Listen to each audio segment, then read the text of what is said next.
Okay, get that reading checkpoint in front of you. Put your name on it. Number 1 asks, what is the problem the article talks about? Well, first one says, trash in the ocean and on beaches, or people picking up trash.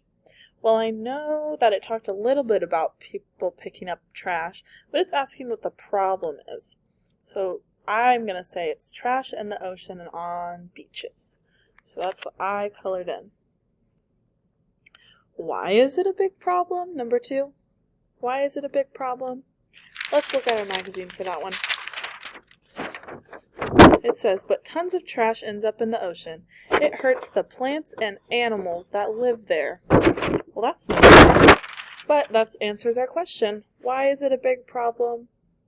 It hurts the plants and animals that live there. Remember, you can pause whenever you need to copy my paper. What did people make with the trash? Let's go back to our magazine, find out. Here's where I found it. It says trash into art. They made art with it.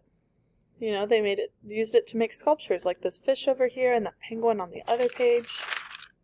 What did people make with that trash? They made art. Simple, 3 words. Okay, last one. What is something you should do if you help pick up trash? We got 3 options.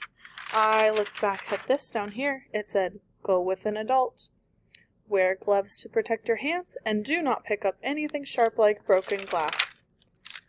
So, wearing flip-flops isn't something it talked about, and bringing crowns doesn't make any sense. So I colored in, wear gloves.